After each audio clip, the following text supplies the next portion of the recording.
Okay, we'll call the April 1st Planning Commission meeting to order and stand for the pledge.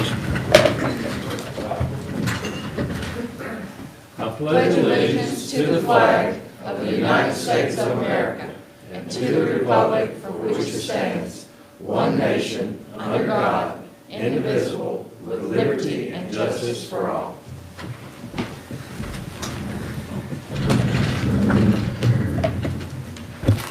Okay, we are ready to call the roll. Mr. Townsend. Here. Mr. Poole. Mr. Bibb. Here. Mr. Allen. Here. Ms. Richard. Here. Mr. Tackett. Mr. Gregg. Here. Mr. Thomas. Here. Ms. Boyd. Here. We have 7 members present, 2 absent, and we do have a quorum. All right, is there a motion to approve the minutes from the March 4th meeting?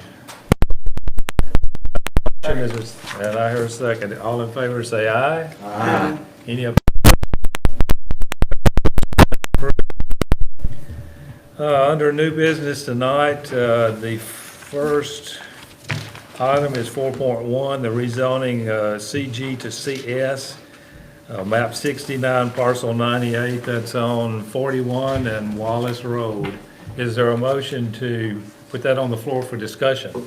So moved. Oh, I heard two, got it. that's good enough. Okay, Dave. Thank you, Mr. Chairman. We have received a petition to rezone this parcel right here from CG Commercial General to CS Commercial Services. Their preliminary, their site plan for the rezoning includes a 44-room motel, a convenience store, and gas pumps. And the reason that they want to get it rezoned from CG to CS is that CG does not allow for a motel on the property. CS does allow for that. So we did some inquiries. This is a rendering of what they propose. It has outward-facing doors. Here's another rendering. It has outward-facing doors as well. It doesn't meet our exterior requirement for commercial buildings. You know, it's not a national chain. Whatever's front is 100% brick, or stone veneer. The sides have to be 50% brick. So, you know, we have concerns about that. We have concerns about it being outward-facing doors on the guest rooms.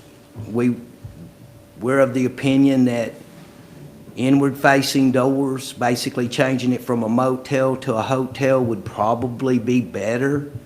Would be better. We don't have, but it doesn't meet that criteria of the exterior. So we, as staff, you know, we did some inquiries. This is what we got back. We just haven't had the opportunity to sit down with the petitioner and his authorized agent, Clover Engineering, to discuss further our concerns. And we want to talk with the petitioner to see if they're receptive to what we require for commercial buildings, and if they're receptive to the idea of putting the guest room entrances on the inside. So we really don't have a recommendation other than we would like to have more time to discuss this with the petitioner to see if we can't come to an amiable conclusion that satisfies our concerns and and the petitioner's desires. So Dave, I would like to make the motion that we defer this until staff gets proper questions, proper answers from what staff would like this to look at versus us voting on something that we don't know what we're voting on, because that doesn't meet our requirements. Okay. Okay, is there a second for the motion to defer? Second. Okay, we have a motion and a second. Any other questions or discussion? I have one question, because the convenience store part, is that a package deal with? Yes. Now, in commercial developments can have more than one building. I mean, if you look at, let's just pick a strip mall. Technically, each one of those is a building. But I guess the person who's going to do the hotel, is he the owner of the? He will, to our knowledge. But, I mean, do you have a concern of the mixed use No, there? I'm just wondering if that doesn't go, maybe the convenience store part would. Well, we can definitely ask that question of the petitioner. Thank you. It's an awful big lot for a convenience store, though. Let me ask you a question. Yes, sir. Bob? If they meet the requirements of all of the brick and everything like what the city wants, hotel versus motel, would you go along with the outside doors? I mean, Springfield Inn's that way. Well, we put this out to our department heads, and we had received information from our fire department and our police department. The one motel that we have in Springfield seems to have quite a bit of first responder and 911 calls, as opposed to the other two that are hotels. They don't seem to have as much first responder activity. So that was one thing that we found out, that I'm not saying that would be what would happen at this establishment, but, our experience has been that outward-facing door motel-type businesses seem to have more response from our first responders. Okay. Okay, Bob, did you have something? Refresh my memory, how long has this piece of property been in the city limits? I'm going to say since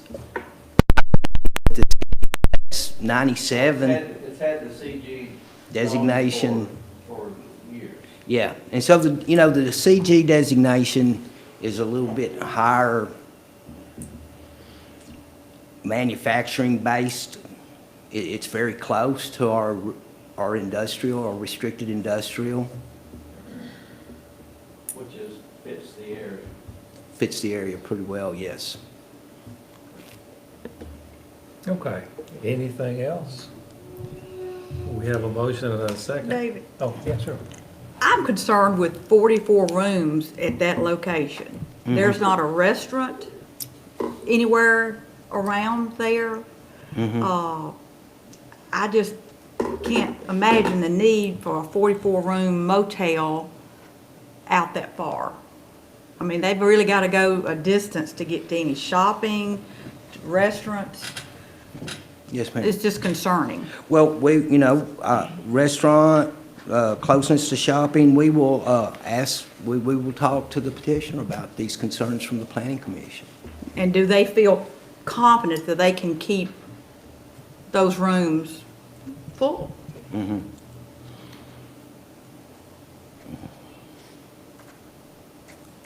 Yes, ma'am. Okay.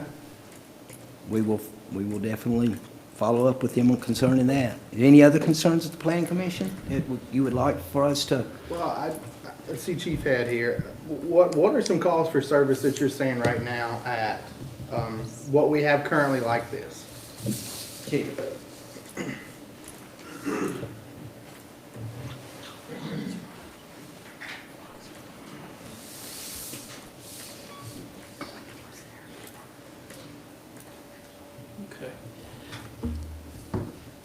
The calls for service, obviously, when we're talking about first responders, we're talking about fire, police, and EMS, and sometimes all three at one time. So anything from warrant service with the county, looking to serve warrants, 911 hangups. Step aside a little bit, the sun's killing me. 911 hang-up calls, a lot of narcotics calls, a lot of overdoses, what we've seen at one particular hotel. And a lot of things have gravitated towards that one since another one had closed here in town. I think we're all aware of the ones we're discussing. Then the overdoses have really upticked on the past 2 years on us, and especially the past year. So you get the whole gambit of them. In 2020, we received, and this is counting fire, EMS, us, and the county, 227 calls for service just at one location that we dealt with the most. The other two hotels we have in town are really, the calls for service are not very significant as compared to this one location that would be somewhat similar to what they're discussing to build. So 227 calls, and that's quite a bit in that year. And then already this year we've received 40, which is trending down a little bit, but it's still concerning that at one location we have that many calls for service. And it's again the same type of calls that we're seeing as we have in the previous years. Thank you.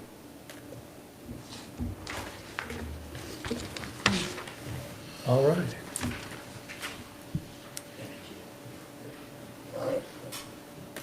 Call for the question. Yeah, Bob. I I'll call for question. We are ready to vote then. Mr. Townsend? The motion is It's to defer. Excuse me? The motion is to defer. Oh, yeah, yeah, I'm sorry. Yes, he said. Mr. Bibb? Yes. Ms. Richard? Yes. Mr. Thomas? Yes. Ms. Boyd? Yes.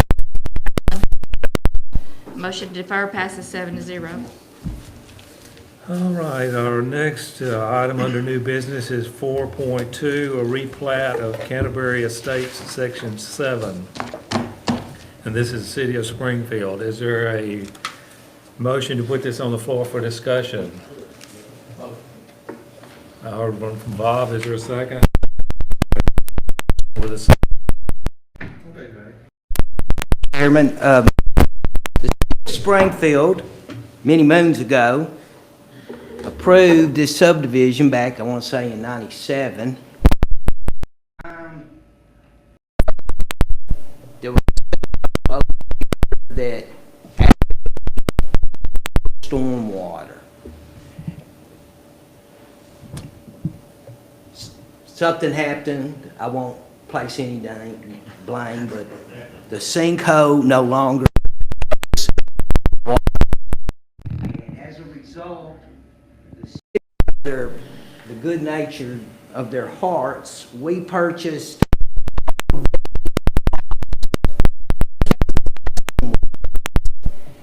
and we've made a large stormwater detention facility to supplement this area over here.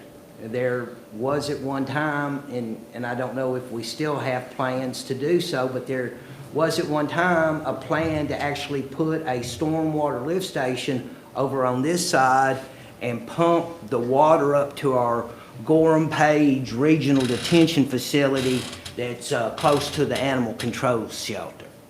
But what we're here to talk about today is the City of Springfield has replatted this area to 11,767 feet, which meets the zoning classification, which is R10.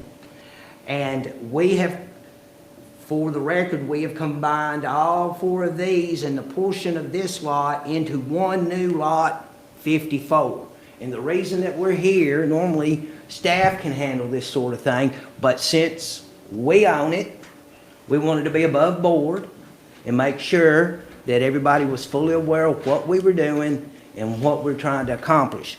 What we are trying to accomplish is that we are trying to sell this piece of property to a person that was the highest bidder on it and liquidate it from our real estate holdings. Okay, so the city bought that tract, that lot with a house on it? Yes. With all that other, Which went to this line back here. And so Okay. we've cut this portion of it off. That was where the majority of the flooding was. Even with this big stormwater detention facility, it would get up in this yard from time to time. There was at one time like a second outbuilding, a skid type outbuilding that's no longer there. In the not too distant future, we will fence this off, because this is already fenced off. Mr. Moore and his highly trained earth movers could get in there and dip some of this out and get some more volume, and hopefully that will alleviate all flooding issues. But, like I said, this area doesn't flood. And so, and we put this up and we sold it to a highest bidder through a sealed bid process. And so come Monday, because the cities and the county are both off tomorrow for Good Friday, first thing Monday morning, Miss Kimberly from our staff is going to go record this plat so that we can close on this lot sale. And, you know, this is standard stuff where somebody buys 2 lots and put one together, or has a lot and divides it into 2 lots that meets the zoning requirements. The Planning Commission several years ago, many years ago, deferred 2-lot subdivisions that don't require any infrastructure improvements to staff to make sure that they met our subdivision requirements, and that and we can go ahead and approve them, because we get so many of these combinations and subdivisions into 2 lots of other bigger lots. And we could, you know, we've talked about this one for a long time. I mean, if I had 5 of them, and I've had probably 3 this month, we'd be talking, you know, the next one and the next one and the next one. that fence, there's a big fence there, it went all the way around the property to the railroad? Right now, it goes down this property line, and the stormwater detention facility is, the topography is from this line going towards this lower area. We're a little higher still, so we can get the water into there. But right now, that's where the high area is, and what we'll do is we'll have the fence relocated over to here, along this line and this line, area out. Whatever Mr. Moore and his staff determined to be an appropriate amount of material removal to get more volume there. Okay. Motion to approve. We got a motion, is there a second? Second. And a second. Comments? Okay, we're ready. Thomas? Yes. Mr. Bibb? Yes. Mr. Gregg? Yes. Mr. Townsend? Yes. Ms. Boyd? Yes. Ms. Richard? Yes. Mr. Allen? Yes. Passes 7-0. All right, the only other thing on my sheet here is about the BZA meeting, and there will not be one, There will not be one. so there was nothing to report. Yes. and Is there any other business that you have as far as the board? Yes. Any questions? I know that y'all get out and it's spring and things are starting to happen. If you see anything and you have a question, at any time, call us, or we'd be glad to discuss it here. I did have one question about the old Willow Mill site. Yes, sir. Since it's springtime, people are starting to use the greenway again, and of course, it goes right down below the site there, and the bottom end of that is a big mess. It is. What's the status on that? Well, the building is condemned. I don't know if it's so far gone that maybe it's part of the first and second story could be saved if they attacked it pretty quickly. You know, at some point, we're gonna have to give a removal order, and then we'll have, as much as I hate to see that historic structure go. The part that's still standing doesn't look all that bad, but all that rubble down on the lower end next to where the trailhead to the greenway is kind of rough looking. Yes, sir. You may ask why we haven't issued the removal order yet, and the reason for that is removal orders are a lot more effective when we have the money to back up the threat. That's what happened with Willow Mill. So when we finally were able to allocate the money to tear it down, they took it down. But as long as we don't have the money to do it, then that's, and we don't right now. We don't have the money to take it down, so that removal order would go ignored likely, just like the Willow Mill order. There's more incentive if you got cash in hand. Yes.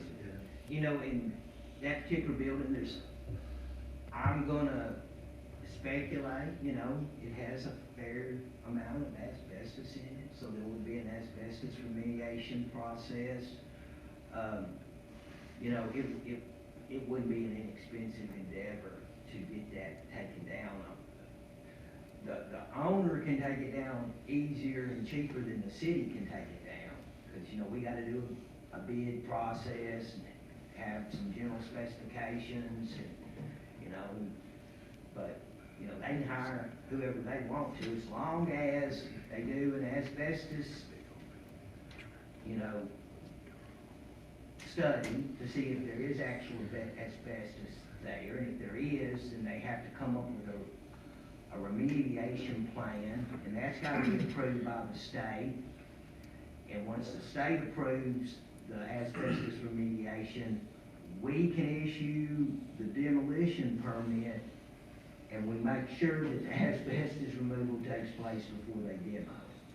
So the state is involved in any building that has asbestos in it, and they have to be satisfied before we, as a, you know, a subdivision of the state, are allowed to demo those.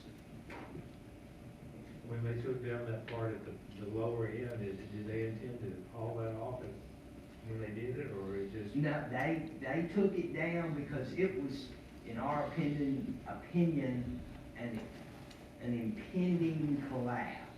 And so they did a controlled collapse and actually scooped it up and put it back on their property.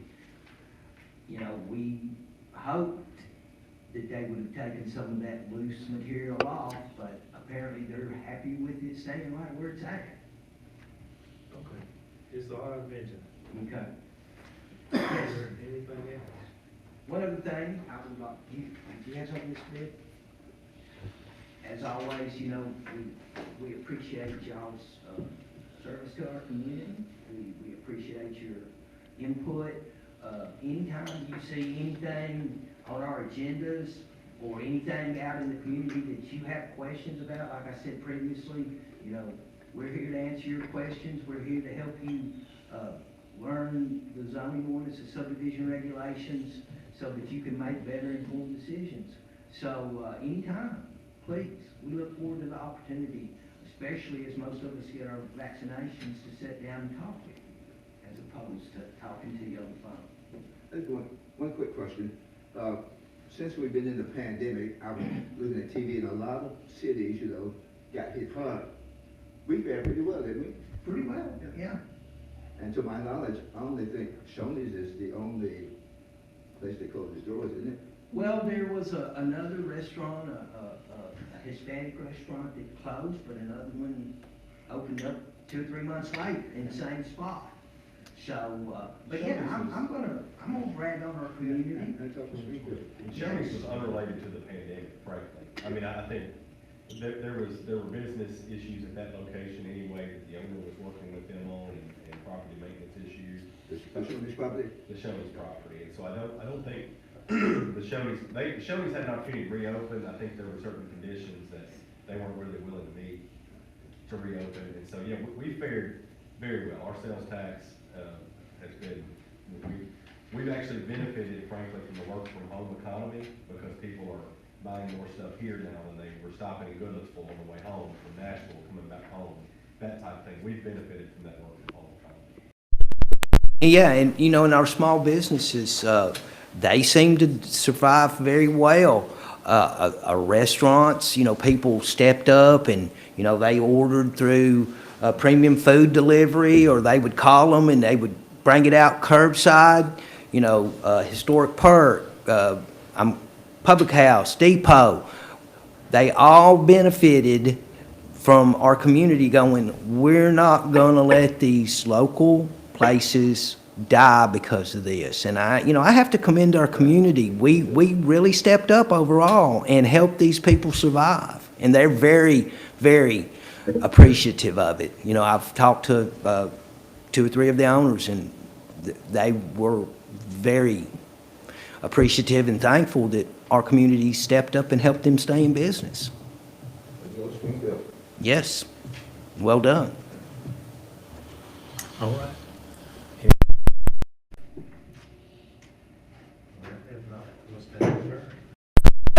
Y'all have a enjoyable weekend.